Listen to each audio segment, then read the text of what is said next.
Hey, welcome. Thanks for joining the live event. We do this every Monday. I'm John from Farm Stand Revival, and I'm a marketing expert. I run a digital marketing agency that works with some of the leading seed tool and education businesses in the space of farming. And right now, there's a community where farmers can go. It's free to sign up still. You can go inside the community, and inside of that community, there's Marketing Mondays where you can access these live calls and submit your questions. And we'll go over them inside of this live room. Today, we're going to be going over kind of the basics of when you start a business, what are low budget investments you should make in your digital marketing to grow your business, and then also some integration issues that people are having as well. So we'll dive into the community right now and take a look at some of these questions, and we'll start chipping away. I think a lot of you will find these questions that are very common for farmers, whether you're starting out or if you've been up and running, but you're still struggling with some of your marketing. We'll dive deeper into the details here. Let me bring that over. Okay, you should see some of the questions inside the community now. So depending on what platform you're on, the formatting might be different, but let's go take a look. So first, Lucy's asking a question. She started her nursery, had about 5,000 in sales this year. Problems she's having is learning tons of skills, feeling overwhelmed, wanting to market organically at a low cost, but wants to build some kind of marketing foundation for her business that she can continually reinvest in. Pretty much how little can you invest and get the biggest bang for your buck? Really, that's what marketing is. It's just grabbing people's attention for as low cost as possible and getting in front of your target audience so that they can eventually be warmed up. You can start to retarget them, have multiple touch points with that lead who you've grabbed their attention, and eventually make them into a customer, right? So that is the common thread this week. We also have Anita asking a similar question. She's in the startup phase as well, and is really just wondering where to start to build interest in her pop-up, her upcoming adventure. Then we also have Jimmy asking a similar question here too. My current situation is that I'm just starting and have at least another year before I will be able to start to sell, desired situation, organic or not. But my problem is I need more knowledge and skills. My question is how to start, how to market on a ever low budget and market my farm. So really what this comes down to, it's a common theme for farmers. Where do I start? So I try to simplify it into just thinking of three main pillars for your farm or your business. Really, this applies to any business. One pillar of the three, when it comes to digital marketing, is you need to make sure you build out your website, right? So your website, right when someone lands on your landing page, you want to make sure that your hero section, the top part of your website, explains exactly who you are, what you sell, and how they can purchase from you, right? So I'm a local 5th generation organic apple orchard here in the, let's say the Willamette Valley of Oregon, and we sell our apples via a monthly CSA, or however they can purchase from you, a farm stand you can come and purchase. Then once you've kind of communicated who you are, what you sell, and how they can purchase from you, that's when they kind of want to do a little more research. They want to learn about you. So your About Us page is actually where 52% of people that are new that come to your website then go on to. So make sure you have an About page, tell your story. That's what changes your product into just a commodity like any other product into a branded story-filled product, right? So that's where I want you to start when it comes to website in a very, very simplified form. Is make sure you have a website. It could be some freemium product out there where you don't pay any fees. It's just free, and then you have bare minimum. Maybe you don't even have a domain, right? It's just something just so they can get there. You want to funnel all this online traffic somewhere to tell them about your business, right? So make sure you have a website. Focus on your hero section. Focus on your About Us page. And then that kind of moves us into our second pillar for you to focus on is email. Make sure there's something on that homepage where you're collecting their email address. Some people won't buy from you right on the spot the first time they hear about you. Most people won't, but they might give you their email address. They might want to learn more about you, get some of your newsletters, your emails, your growing tips, whatever that looks like. So number two, make sure you build out your email marketing. Okay. And what that looks like is you're collecting email addresses and you're building up your email list, right? I often tell my clients to focus on email most of the year. So like 40 weeks out of the year, focus on email, and 12 weeks out of the year, focus on selling. Okay. So email, email, email. If there's one thing you take away, it's simple, basic landing page, bring them to your website, and then collect that email address. We used to just encourage people to just say, sign up to our newsletter.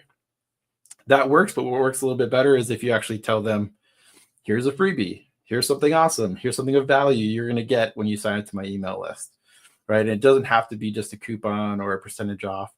It can be something simple like, here's my checklist of how I start my seedlings, or here's 10 great recipes that we suggest you use when cooking, when making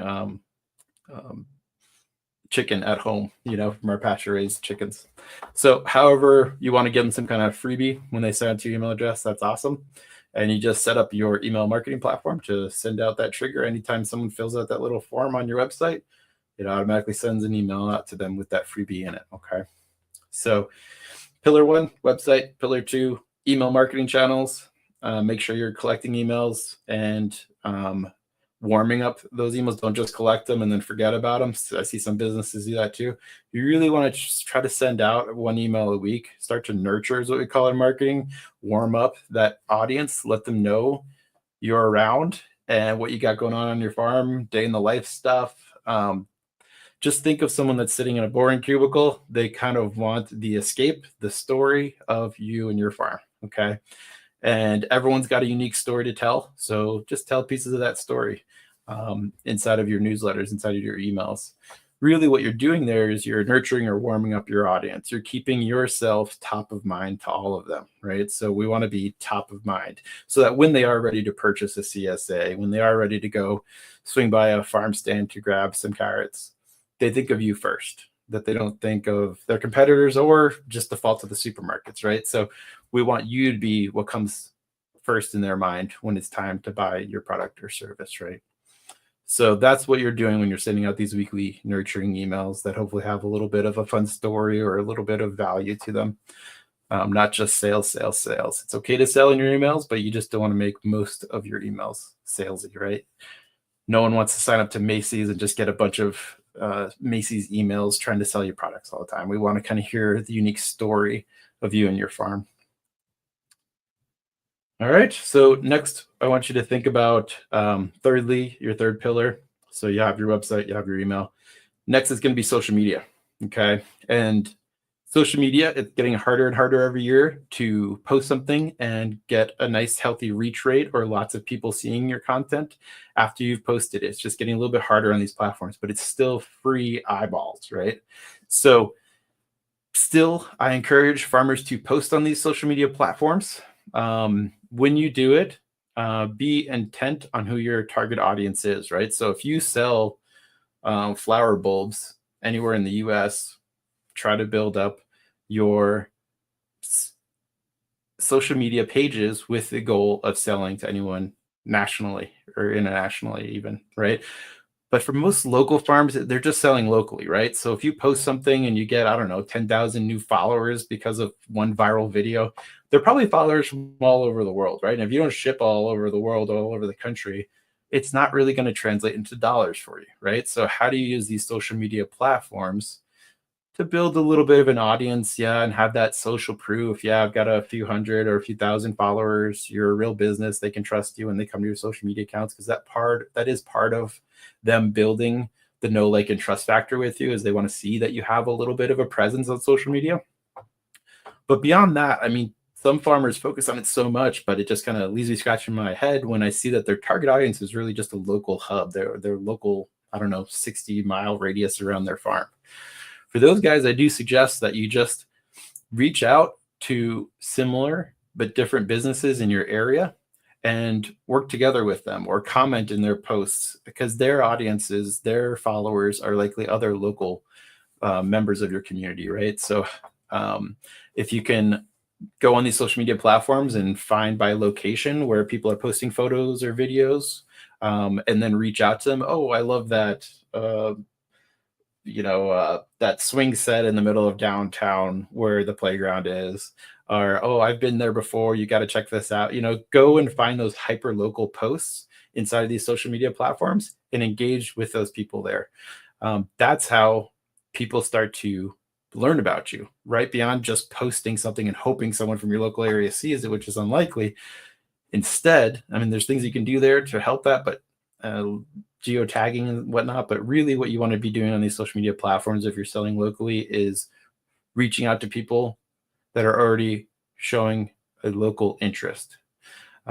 Maybe they're interacting with other local businesses, they're taking pictures or marking the location of where they are in their posts in a local area to you. Those are the people you want to be engaging with. It's one thing to like a post, but if someone comments on your post or even direct messages you, say I just took a photo on a bridge that's a common landmark in my city, and you sell produce near this city, I would probably not think of it twice about it if you just give me a thumbs up or a smiley face, right? But if you actually commented, I'd probably see that, or my phone would light up and, oh, who commented on my photo?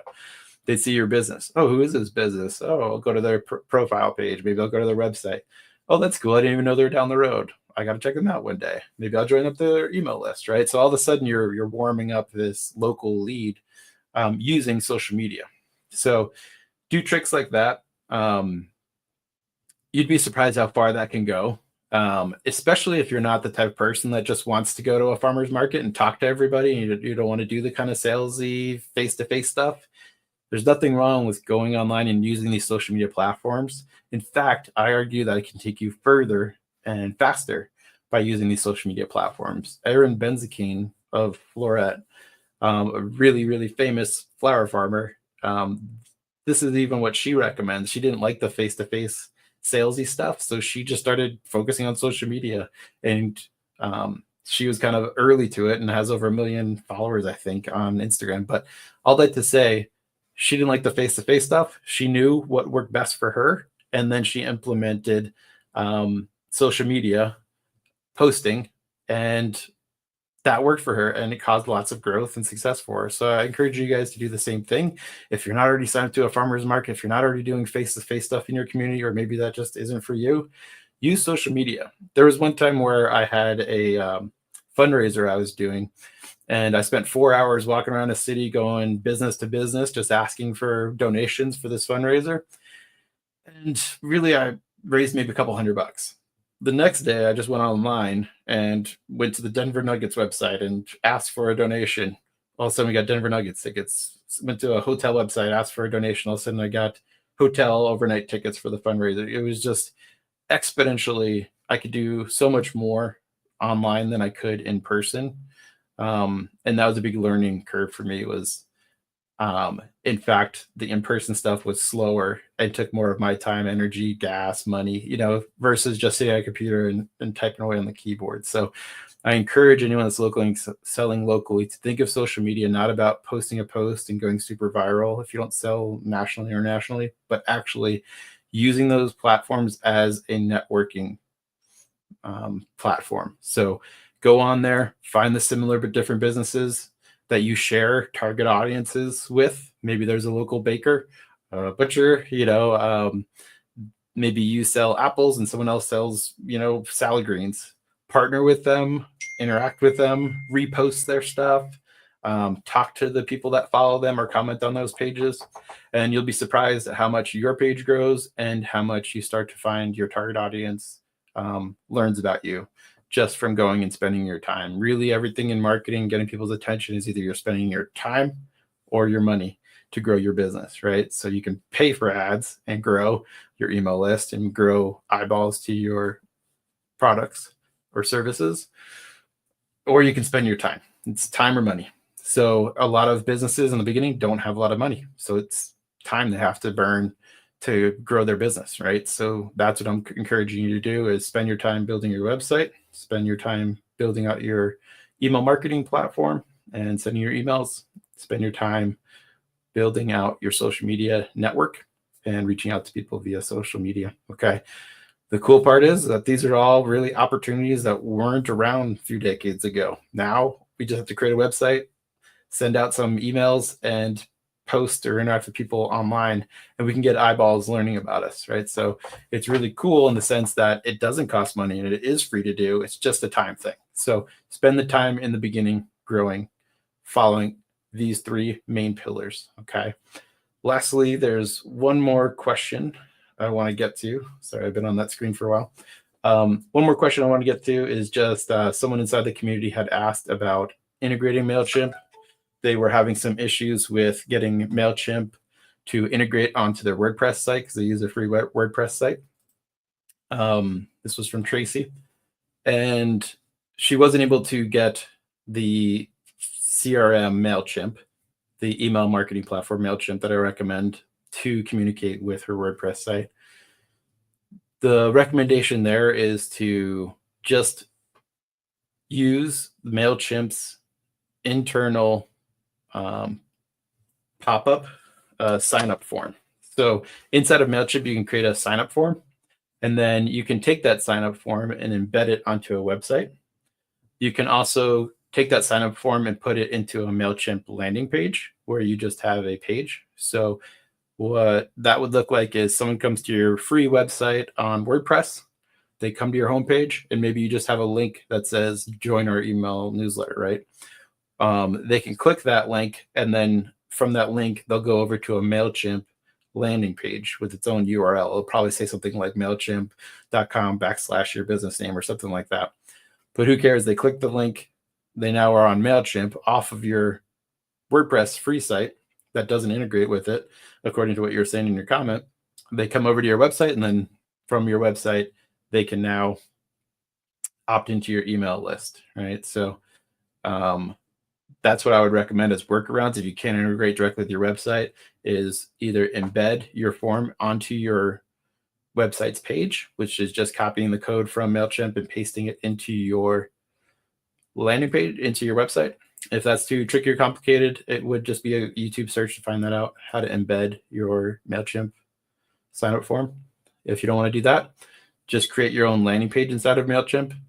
And the landing page should be really simple. First name, email address, sign up, and you can just drive traffic from your WordPress site over to that MailChimp landing page so they can opt into your email list. Now you're capturing those emails without the direct integration between WordPress and MailChimp.